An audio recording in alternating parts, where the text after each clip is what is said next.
Hello students, this is Priya Mahajan, your maths tutor, and once again I welcome you all on my channel Vidya Lane. Okay, so students last वाली video में मैंने applications of trigonometry start करा था, जैसे कि आपको पता है, और जिसमें मैंने आपको टर्म्स जो कि इस चैप्टर में बहुत ही इंपॉर्टेंट होने वाली है, जिसके बारे में आपको पता होना चाहिए, वो मैंने सब डिस्कस करी थी। और किस किस टाइप के क्वेश्चंस आ सकते हैं, कैसे क्या फाइंड करना है, तो क्या कॉन्सेप्ट हम यूज़ करेंगे, अगर हमें क्या हाइट फाइंड करनी तो क्या कॉन्सेप्ट यूज़ करेंगे, वो सारा मैंने आपको डिस्कस करा था। अब हम इसी के बेस पे कुछ क्वेश्चंस डिस्कस करेंगे। सो फर्स्ट ऑफ ऑल हम ऑब्जेक्टिव टाइप क्वेश्चंस डिस्कस करने जा रहे हैं। So let's get started with the first question. So question number 1 क्या है? If the length of a shadow of a tower is increasing. एक tower है, मान लो ये टावर है, पहले इसकी शेडो पड़ रही थी, लगा लो ये इसकी शेडो की लेंथ है, अब शेडो इंक्रीज कर रही है। सो अब हमें ये बताना है that the angle of elevation of the sun is. Angle of elevation क्या होगा? मान लो ये है, यहाँ पे है सन, इसकी शेडो पहले पड़ रही थी इस पॉइंट पे, फिर कुछ टाइम के बाद शेडो इंक्रीज हो गई।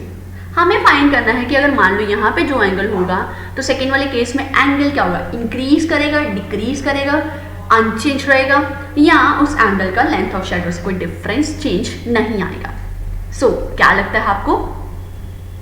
यस। सो स्टूडेंट्स इस केस में क्या होगा? एंगल ऑफ एलिवेशन क्या करेगा? डिक्रीज करेगा। एंगल ऑफ एलिवेशन क्या होगा?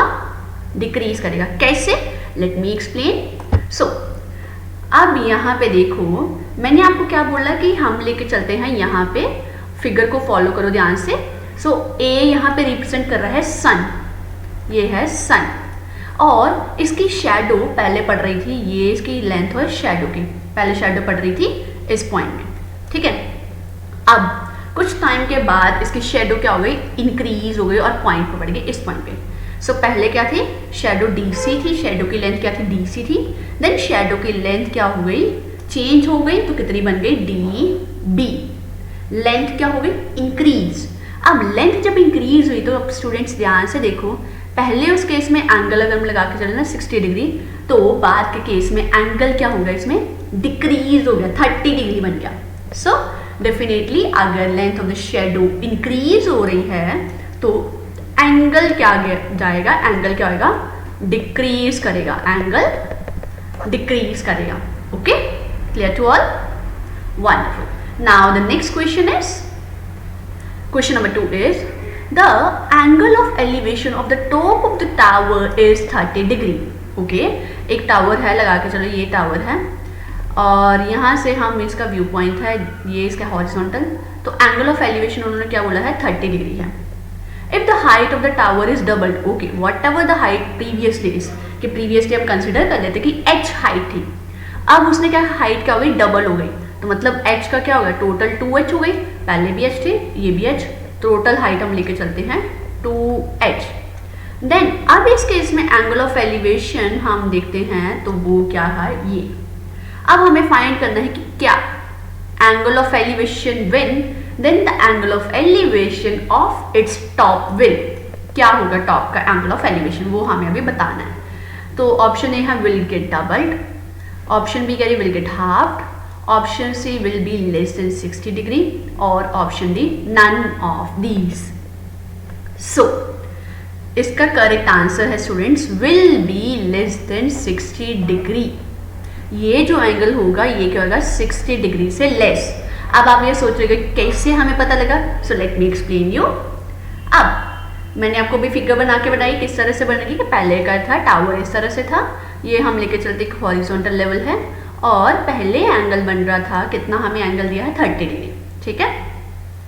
और हाइट मैंने कंसिडर कर ली, प्रीवियसली क्या थी? h। अब हाइट ऑफ द टावर क्या हो गई? डबल हो गई, सो मतलब ये भी h, तो total height of the tower क्या बन गई मेरे पास? 2h। देन हमें ये हमारे पास क्या हो गया? Angle of elevation. हमें ये वाला एंगल अब हमें फाइंड करना है, तो इसको मैं कंसिडर किया थीटा। अब यहाँ पे स्टूडेंट्स ध्यान से देखो, अभी मैं इसको मैं नेम दे देती हूँ A, B, C and D। अगर मैं ट्राइंगल ले रही BCD, मेरे पास क्या है यहाँ पे देखो, इन दोनों में मैं डिस्टेंस कंसिडर कर लेती हूँ, क्या है x। अब यहाँ पे पहले मुझे फाइंड करना है x, फाइंड कर लूंगी। ओके, हाइट मुझे पता ही क्या है, टावर की हाइट है h, और डिस्टेंस मुझे फाइंड कर लिया पहले मैंने, हॉरिजॉन्टल डिस्टेंस क्या है x। सो कैसे फाइंड करूंगी x की वैल्यू, हाइट की वैल्यू, पहली ओरिजिनली हाइट की वैल्यू क्या होगी वो फाइंड कैसे करेंगे, tan का फॉर्मूला यूज करके। सो tan 30 क्या होता है, परपेंडिकुलर अपॉन बेस। परपेंडिकुलर क्या है यहाँ पे, हाइट, बेस क्या है, डिस्टेंस, दैट इज x। ये किसके इक्वल आ गया हमारे पास, tan 30 के इक्वल। अब tan 30 की वैल्यू क्या होती है, 1/√3 which is equal to h upon x। तो हाइट क्या आ गई मेरे पास, x अपॉन √3। सो ये पहले ओरिजिनली जो हाइट थी वो क्या आ गई, x अपॉन √3। अब क्वेश्चन में क्या है, when the height is doubled, अगर हाइट हो जाती है डबल तो एंगल क्या आएगा। तो उस केस में देखो स्टूडेंट्स क्या आएगा, अब ये बड़ी वाली ट्राइंगल से हम लेके चलते हैं तो ये क्या होगा, परपेंडिकुलर क्या रहेगा, 2h, that is 2h upon base x, 2h upon x, और h की वैल्यू क्या थी, x अपॉन √3, और यहाँ पे भी x था, x एंड x कैंसिल, तो क्या वैल्यू आ गई, 2 अपॉन √3। अब मुझे यहाँ पे पता है कि tan 60 की वैल्यू, अगर हम उन्होंने क्या कहा था, लेस देन 60, tan 60 की वैल्यू क्या होती है, √3, राइट। tan 60 क्या होता है, √3, और हमारे पास यहाँ पे tan थीटा क्या आ रहा है, 2 अपॉन √3, दैट इज ये 2 अपॉन √3 डेफिनेटली √3 से तो लेस होगा। इसका मतलब क्या होगा, ये थीटा क्या होगा, लेस देन होएगा tan 60 से, राइट। ये वाली जो वैल्यू होगी tan 60 से लेस है, that means this theta is less than 60 degree. So theta less than 60 degree, इसका मतलब क्या होगा, will be this angle of elevation will be less than 60 degree। तो ये देखा किस तरह से हमने प्रूव करा कि अगर हाइट डबल हो रही है तो उसका एंगल डबल नहीं होगा, वो डबल से लेस होगा। Clear, wonderful. Now let's come to the third question, and the third question is, if the height of the tower and distance of the point of observation from its foot both are increased, tower की height भी increase कर दी और जो पहले distance था इतना, वो मान लो डिस्टेंस भी क्या करेगा, इंक्रीज कर दिया, कितना, बाय 10%। ठीक है, एक चीज भी इंक्रीज कर दी, हाइट भी इंक्रीज कर दी, हॉरिजॉन्टल डिस्टेंस, परपेंडिकुलर डिस्टेंस दोनों ही इंक्रीज कर दिए, इक्वली इंक्रीज कर दिए बाय 10%। अब जितना यहाँ से इंक्रीज हुआ उतना ही यहाँ से इंक्रीज हुआ, ये डिस्टेंस और ये डिस्टेंस इक्वली इंक्रीज हुआ। इसका क्या मतलब है कि angle of elevation of its top ये क्या रहेगा, अनचेंज्ड रहेगा, क्योंकि एंगल में तो कोई चेंज आया नहीं। एंगल में चेंज कब आता, इधर हाइट इंक्रीज करती और डिस्टेंस इंक्रीज करता। अब यहाँ पे जितनी हाइट इंक्रीज करी है उतना ही डिस्टेंस इंक्रीज करा, इक्वली इंक्रीज करी है, तो एंगल भी सेम वही रहेगा, राइट। चेंज तो नहीं आएगा, क्योंकि एंगल किस पे डिपेंड करता है, हाइट और जैसे कि हम tan का लेके चलते हैं, रेशियो होता है किसका, हाइट और बेस का, राइट, परपेंडिकुलर अपॉन बेस का। और जितना हाइट में इंक्रीज आया उतना बेस में इंक्रीज आया, तो वो जो इंक्रीज था वो तो बैलेंस कर देगा अपने आप को, राइट। सो दैट मीन्स हमारे पास जो एंगल रहेगा वो क्या रहेगा, unchanged. So option C, that is angle of elevation of its top remains unchanged is a correct one. Wonderful. Okay, now let's come to the next question, and the next question number 4 is, a ladder 15 meter long just reaches the top of vertical wall. एक ladder की length दी है 15 metre long जो एक vertical wall पे reach कर रही है। If the ladder makes an angle with the wall, ध्यान से देखो, लैडर वॉल के साथ 60 डिग्री एंगल बना रही है, तो ये वॉल थी, ये लेडर थी, तो एंगल क्या है, 60 डिग्री वॉल का लेडर के साथ। Then height of the wall will be, हमें फाइंड करनी है h, that is height of the wall. तो कैसे फाइंड करेंगे, अब स्टूडेंट्स ध्यान से देखो, मेरे पास क्या दिया है, हाइपोटेन्यूज दिया है 15 मीटर, ठीक है। फाइंड क्या करना है मुझे, परपेंडिकुलर। अब बताओ ये परपेंडिकुलर है कि क्या है, यहाँ पे देखो ये है एंगल 90 डिग्री, और मैंने आपको बताया था जिस लाइन पे दो एंगल्स बन रहे हैं वो लाइन क्या होती है, बेस। सो हमें फाइंड करना है बेस, नॉट परपेंडिकुलर। तो ये चीज़ जो गलती मैंने आपको बताया था, ये मैंने क्यों लिखा है, क्योंकि स्टूडेंट से गलती करते हैं। सो हमें ये गलती नहीं करनी, हमें पता होना चाहिए कि ये परपेंडिकुलर है या बेस है, ठीक है। सो जिस लाइन पे दो एंगल्स बन रहे हैं, एक तो 90 डिग्री तो रहेगा ही, और दूसरा जो एंगल ऑफ एलिवेशन जिस लाइन पे बन रहा है वो हमारा बेस होगा। Got it. सो हमें हाइपोटेन्यूज दिया है, हमें बेस फाइंड करना है। तो हाइपोटेन्यूज और बेस वाला रिलेशन किस में है, कॉस में। सो हम यहाँ पे कॉस का फॉर्मूला यूज करेंगे। सो इन ट्राइंगल QPR cos 60 किसके इक्वल आ गया, base upon hypotenuse, and base here is PR, hypotenuse PQ।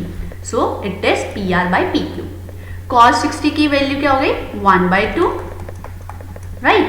So 1/2 is equals to height हमें फाइंड करनी है, उसको वैसे रहने दिया, और PQ हमें दिया था 15। सॉल्व करा तो हाइट क्या आ गई, 7.5 meter. Clear. So correct answer is option A, that is 7.5 meters. Clear हो गया ये तो बहुत ही सिंपल सा क्वेश्चन था, है ना। ओके, अब हम एक और क्वेश्चन करते हैं। तो देखो ये क्वेश्चन क्या है, एन ऑब्जर्वर 1.5 मीटर टॉल। अब जब यहाँ पे ऑब्जर्वर 1.5 मतलब ऑब्जर्वर की खुद की हाइट भी मैटर कर रही है। तो ऑब्जर्वर है, जैसे यहाँ पे लेके चलते हैं, ये ऑब्जर्वर है और ये खुद क्या है, 1.5 मीटर टॉल है। इस 20.5 मीटर अवे, ये जो ऑब्जर्वर है 20.5 मीटर दूर है फ्रॉम अ टावर, एक टावर से स्टूडेंट एक ऑब्जर्वर का डिस्टेंस कितना है, 20.5 मीटर, ये हमें दिया है। From the tower 22 meters high, अब टावर की हाइट भी दी है 22 meters. Determine the angle of elevation of the top of the tower from the eye of the observer. अब ध्यान से देखो, ये ऑब्जर्वर की हाइट है, तो ऑब्जर्वर की आई कहाँ पे होगी, ये उसका आई पॉइंट होगा। हमें निकालना क्या है, angle of elevation of the top of the tower from the eye of observer. तो दैट मीन्स हमें ये इसका हॉरिजॉन्टल लेवल हो गया, ये लाइन ऑफ साइट। सो हमें ये एंगल फाइंड करना, थीटा फाइंड करना। अब यहाँ पे स्टूडेंट्स देखो ध्यान से, थीटा फाइंड करना है तो हमें यहाँ पे कुछ लेंथ दी है, हम उसको यूज़ करते हैं सबसे पहले। तो अगर ये PQ लेंथ 1.5 है, तो यहाँ पे देखो तो ये भी लेंथ क्या होगी, MB भी 1.5 मीटर होगी, राइट। सो ये भी लेंथ क्या होगी, 1.5 मीटर। अब total height of the tower थी 22 मीटर, ये MB क्या है 1.5, तो AM क्या हो गया 22 माइनस 1.5 विच इज 20.5, राइट। सो हमारे पास AM कितना आ गया 20.5, समझ रहे हो, ये AM क्या आ गया मेरे पास 20.5 मीटर। मुझे फाइंड क्या करना है, ये चीज़ फाइंड करनी है, ठीक है। अब यहाँ पे ध्यान से देखो तो मेरे पास यहाँ पे परपेंडिकुलर मीन्स मेरे पास गिवन है, राइट, परपेंडिकुलर गिवन है, और ये भी मेरे पास डिस्टेंस गिवन है क्योंकि ये क्या बन रहा है, रेक्टेंगल बन रहा है, ऑपोजिट साइड्स इक्वल। तो ये डिस्टेंस दिया 20.5 और मुझे फाइंड करना है एंगल। परपेंडिकुलर दिया है, बेस दिया है, तो रिलेशन परपेंडिकुलर बेस में किसके साथ है, टैन का। सो दैट मीन्स यहाँ पे मैं टैन के फॉर्मूला यूज करूंगी। Tan theta is perpendicular that is AM upon base that is MP।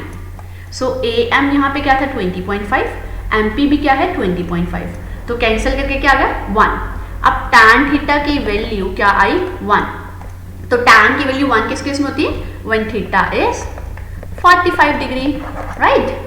सो इस केस में थीटा क्या आ गया मेरे पास 45 degree. So angle of elevation is 45 degree, hence option B is a correct one. Clear to all, wonderful. So ये थे कुछ ऑब्जेक्टिव टाइप क्वेश्चन हमने डिस्कस करे। इसे नेक्स्ट वाली वीडियो में मैं कुछ और नए क्वेश्चंस आपके पास आपके लिए लेके आऊंगी, वो भी ऑब्जेक्टिव टाइप्स। सो उससे नेक्स्ट हम सब्जेक्टिव सारे कॉन्सेप्ट जैसे हमारा चल रहा है उसी वे में हम सॉल्व करेंगे। Okay, so for that stay tuned, bye bye, have a great day.